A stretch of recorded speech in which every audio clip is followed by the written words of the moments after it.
More than 4 years after the conclusion of the 44-day Karabakh War, the prospects for peace between Azerbaijan and Armenia seem greater than ever. While there's no final peace deal, there has been a lot of advancement in negotiations. And this won't just impact the relationship between Yerevan and Baku, but also the potential for a regional rapprochement that can include Turkey as well. I sit down with Azerbaijan's Foreign Minister Jeyhun Bayramov to discuss peace in the South Caucasus, the relationship with Donald Trump and Russia, and much more. I'm Yusuf Aram, and you're watching One on One. We're on the sidelines of the Antalya Diplomacy Forum, and I'm joined by a very special guest, Azerbaijan's top diplomat, Jeyhun Bayramov. Thanks for joining me. There's a lot on the agenda for your country. One major issue, 3-decade-old issue. It looks like there's some progress. We've been following in the news. There could be a breakthrough, but it's like one of those situations, 2 steps forward, 1 step back. What's the current state of peace talks or normalization, whatever you want to call it, with your neighbor Armenia? First of all, thank you for the invitation. This is great pleasure to be part of the Antalya Diplomacy Forum, and thank you for this opportunity to talk to Territory World. So back to your question, as you are very well aware about almost 30 years of occupation of Azerbaijani territory as a result of 44 days patriotic war and the end of the armed conflict between Armenia and Azerbaijan, the historical chances arise. The first time in our modern history to start the normalization process between Armenia and Azerbaijan.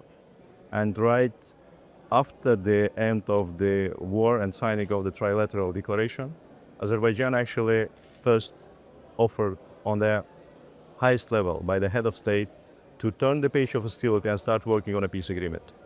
For almost 13 months, we did not have any reciprocation. And then in February 2022, again, it was Azerbaijan who provided to Armenia and made this document public 5 basic principles of the future peace agreement. Later the same year, to be precise, in October 2022, the first negotiations in respect of the draft peace agreement started. The first round was in Geneva. And again, I want to make it also clear that the first draft of the peace agreement also has been presented by Azerbaijan.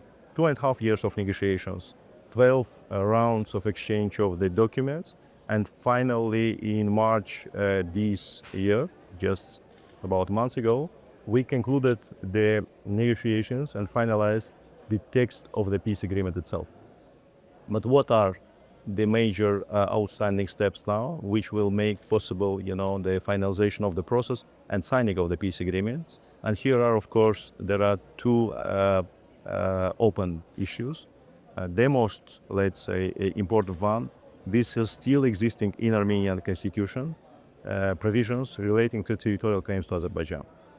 And again, to make this clear, this is not something which is new for us or for Armenia, because in parallel with peace negotiations, we were constantly delivering this message to Armenia, and even in May 2023, we submitted the document to Armenia in respect of all the relevant, let's say, argumentations and provisions in Armenian, constitutions and also in other normative legal acts,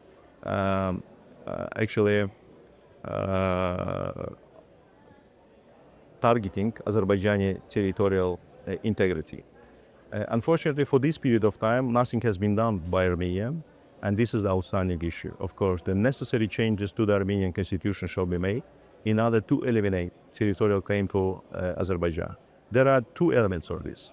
First, this is purely legal element, because we all know, and more or less we have similar, let's say, legal system in Turkey, Azerbaijan, Armenia, because when the peace agreement between Armenia and Azerbaijan, at the end of the day, will consist international treaty of these countries.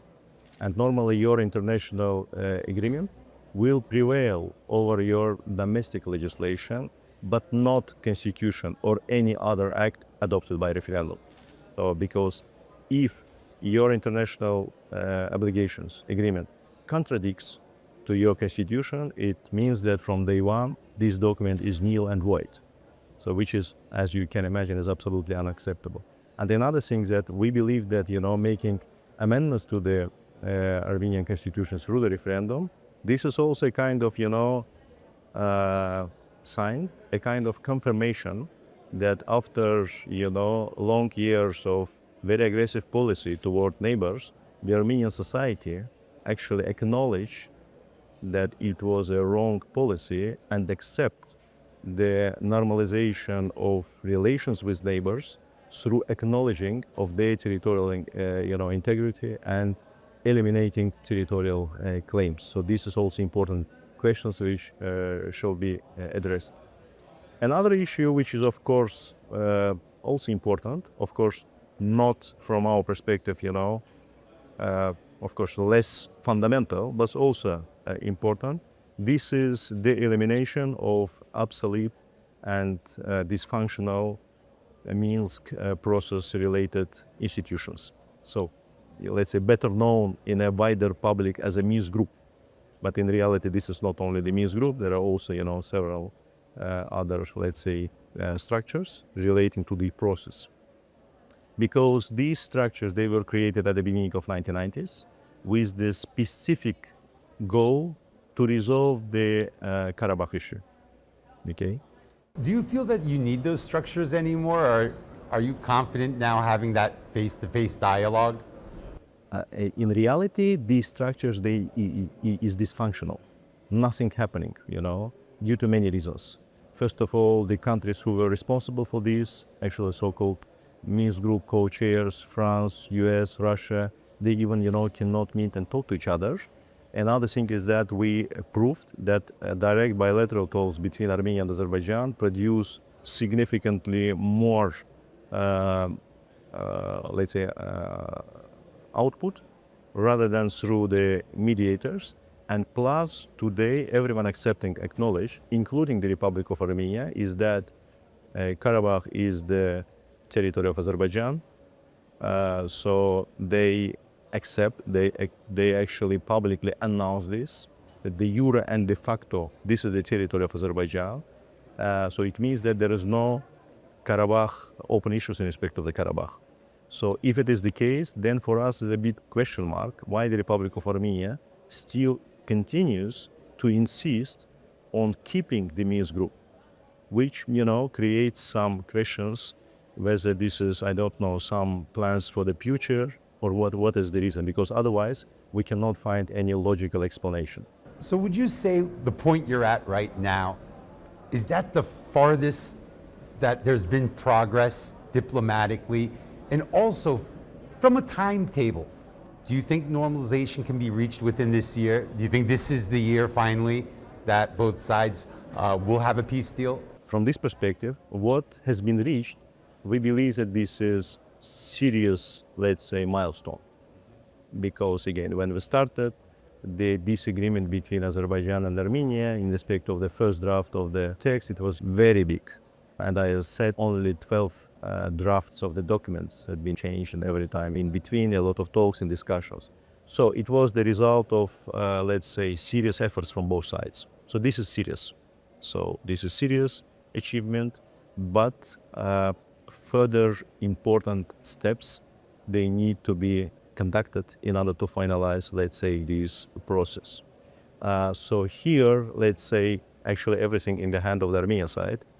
From this perspective, so it is difficult for us to opine about the timing, because from time to time we hear some discussions in the Armenian society by Armenian leadership about, I don't know, their plans to adopt the new constitution. So without going into details, what is going to be in this new constitution, hopefully, these provisions which now makes a reference to their act of independence, which in its turn says about reunification of the part of the Azerbaijan with Armenia will not exist anymore in the future. So we're expecting this. From time perspective, they make different status. Sometimes we hear that this is 2026. Sometimes we hear this is 2027. So what is going to be the, let's say, the real process? It is from my side, could be speculation. So I want to talk a little about the state of Karabakh right now. How is the region? Because I think the last time I was there was almost about 2 years ago. I remember leaving from Baku, about 6-7 hour drive, bumpy road, Russian checkpoint there was. There was an area that was demining, a lot of mines. We finally got to Fuzuli Airport, was just newly built. Shusha, there was one hotel. I remember the front. How is it now? If I went back today, would I see a big difference? Yes, there is a huge difference. In the elements which you mentioned, first, the roads are different.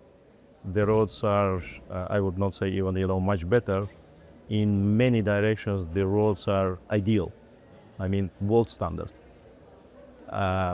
This is in respect of the roads. There is no, let's say, checkpoints of any other third country forces. Russian peacekeepers, they left the Karabakh region of Azerbaijan a year and a half before the end of 5-year term. So from this perspective, so this is also now, let's say, different. But I would say that the most important element, which is different from what you have seen 2 years ago, is the following. 2 years ago, Karabakh was like a huge construction site. Everywhere there was some of the construction, and this was pretty much, all. Now the most element which makes very emotional every travel to Karabakh is that now you see the population. The biggest challenge, and I will be also open with you, is that this is the mine threats. And you said that 2 years ago you were observing the mining activity. It still continues because the scale of the problem is huge, enormous. And notwithstanding to the fact that we are investing a lot of efforts, we are increasing the capacity of our demining agency, ANAMA. We are engaging with partner countries. We are attracting, international contractors in order to help us, with the mining activity, but notwithstanding, huge, let's say, territory still needs to be demined. And the highest price which we are paying for this is of course, the lives and, of our citizens. Now, Turkey, Azerbaijan's closest ally, Turkey's closest ally. Obviously, President Aliyev and Erdogan meet a lot, talk a lot. You and your Turkish counterpart, Hakan Fidan, in dialogue as well. What's top on your agenda right now when you're speaking with your Turkish counterpart? There is a very unique relation between these, two brotherly countries. And when we talk about the agenda, so you are absolutely right that yesterday, here on the sidelines of Antalya Diplomacy Forum, President Aliyev, President Erdogan, they had their, separate meeting and discussions. I also use, of course, these opportunities as always with my esteemed colleague and dear brother Hakan Fidan, and we discussed, let's say, our stuff. So believe it or not, but we are quite oftenly meet each other. I could tell from the communication and body language that you guys are good friends. Like you guys definitely talk a lot. You could sense that. Absolutely, bilateral, trilateral, multilateral, regional formats. So every month we meet, sometimes, several times. And every time when we meet, we have a big agenda, to talk, to discuss, etc. Because again, our affairs are very wide and rich. So there is always, to talk. But this is, of course, regional policy. This is, the security, dimension. There is a lot of, in economic. There are a lot of happening in international organizations, etc., etc. So in each dimension, we can talk, hours and hours. Another Azerbaijani ally, Israel. Now Turkey and Israel having some problems. They tried a normalization a couple of years ago, but after October 7th, that fell apart and collapsed. Right now, between the two governments, some cold winds. I think Azerbaijan wants to see the relationship in a better place. What exactly is Azerbaijan hoping for between Ankara and Tel Aviv, and what type of role would it want to play? Turkey is a brotherly country and our closest ally. At the same time, you are absolutely right that Azerbaijan and Israel had a strategic partnership relations, very close and trusted relations. On top of this, and for us, of course, this is, let's say, fundamental and important elements. And we also very well remember the relations between Turkey and Israel. They have their own ups and downs. And the recent, let's say, turmoil in the relations, by the way, this is not the first time. So several years ago, we had similar situation, and at that time, Azerbaijan and namely our president, President Aliyev, did a lot in order to play his positive role in improving relations between Turkey and Israel. So from this perspective, of course, we want normalization, of course, of these relations. On top of, let's say, the very special relations with these countries, so these, I believe that probably the most, or one of the most important countries of the whole region. And from normal good relations of Turkey and Israel, the stable situation in a wider geography depends. Of course, we all understand that what is happening, the recent, if you wish, status quo is first not durable and at the same time not acceptable. So this situation in the Middle East, should be resolved, taking into consideration the interest, the legitimate interest of all people living there, and at the same time international law. And probably what is even more important, I think all the parties who has any say in this situation should do their best in order to prevent the expansion of the geography of the conflict. This seems to be an issue high on Donald Trump's agenda as well. He talked about it during a press conference, mentioning Erdogan, mentioning that he wants to see peace between the two countries and peace in the region as well. So speaking about the Trump administration, he's no stranger to Ilham Aliyev. He's already seen 4 years of Donald Trump. After a 4-year break, now another 4 years of Donald Trump. How is the Azerbaijani president with Donald Trump? How's his relationship? How's your relationship with Marco Rubio, the new Secretary of State, your U.S. counterpart? Have you guys had dialogue yet? During the first 4 years of President Trump, relations between Azerbaijan and the U.S. was, in a very good shape. So I'm not saying that they were extremely, let's say, active, but they were mutually respectful. So we did not have any, let's say, serious issues. They were, as I said, positive. And in our memory, this is the period of very good, let's say, relations. Unfortunately, after this, the next 4 years of Democrat administration, we consider this as a missed opportunity because nothing positive in terms of U.S.-Azerbaijan relations happened. And even moreover, we saw a very pro-Armenian position, notwithstanding to the fact that we suffered from 30 years of military occupation, from devastation of our territories. We were the victims of this, injustice and breach of international law. After we restored our territorial integrity and sovereignty, we were attacked by a number of Western, let's say, capitals, and even the Democrat Biden administration, let's say, restored, or in other words, they did not prolong the waivers to this, so-called 907 amendment to the Freedom Support Act, which is, in other words, a kind of, sanction to Azerbaijan, which was absolutely unacceptable. So we are very hopeful. with the new administration. So the first contacts are very positive, and we are hoping that it will be mutually beneficial, and we will be able to use this positive momentum.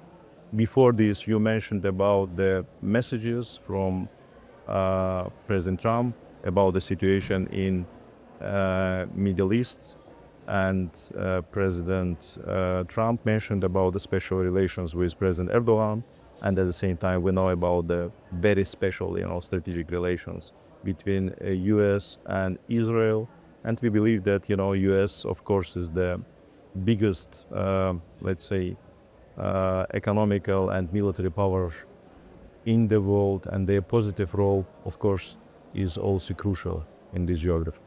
So Trump's been sending other messages as well to Moscow regarding peace in Ukraine. Obviously, Russia, very important actor in the South Caucasus, especially after the 44-day war, the Moscow Agreement, Russian peacekeepers for some time. But past 3 years, it's been very, very occupied with Ukraine, obviously. So much of its concentration on its western border. In the event of peace, Trump does broker peace. We may see a more active Russia again in the South Caucasus. Is that a good thing? Is that a bad thing? How are you evaluating that? And how's the relationship right now between Baku and Moscow? Our relations with Russia we consider as a normal, good relations.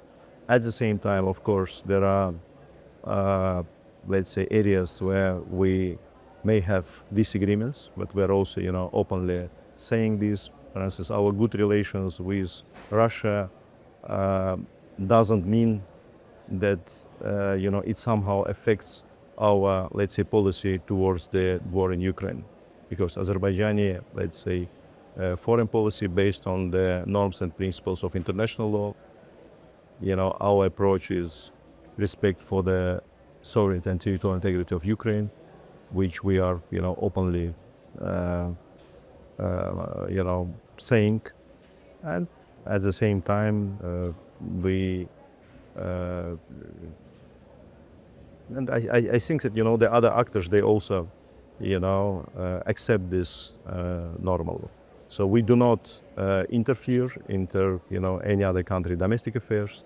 At the same time, we expect that everyone also expects our sovereign rights in our country, and these, let's say, difficult, I would not say difficult, but multi-layer approach, depending on, there is no, let's say, single answer, whether you agree or disagree in respect. It depends on the very specific topic. At the same time, we believe that good neighborly relations, this is the most important element of security. This is the most important element of economic growth. And we managed to prove that we are the true bridge builders, because we are, being not a big country, but we not only were the initiator of many global projects, like East-West Middle Corridor, Baku, Tbilisi, Jeyhun major pipeline, completion of 3,500 kilometers integrated gas pipeline system, Southern Gas, corridor, which changed the geography of gas supply from Caspian region, to many countries, not only initiators and implementers this, but also investors in neighboring countries into this, infrastructure. Together with Georgia and Turkey, we did many, let's say, really huge, giant projects. It looks like the region's entering a new era, because you have the Ukraine war kind of winding to an end, breakthroughs between Azerbaijan and Armenia, you have the Middle Corridor, you have the rise of the Organization of Turkic States. It feels like a chapter's closing and a new chapter's opening, a more multipolar chapter, a chapter where Azerbaijan's going to have more of a say as well. Do you feel that change, that winds of change for the region? Is it going to be more prosperous going forward? We are very hopeful. Are you We- optimistic? Yes, I am optimistic, notwithstanding to all the, let's say, turbulences which we see, around the world. But I am quite optimistic. I believe that, enormous, in parallel with these challenges, enormous opportunities are also exist. And I am optimistic that with a right approach, engaging with partners, with friendly countries, it is possible to deliver the result for the good of their countries, for the good of our country, for the people living in this region, and definitely for the wider region. Well, optimism is a good feeling to have. Azerbaijan's Foreign Minister Jeyhun Bayramov, thanks for setting aside time at the Antalya Diplomacy Forum to sit down and talk to us for this very special one-on-one. Thank you for having us.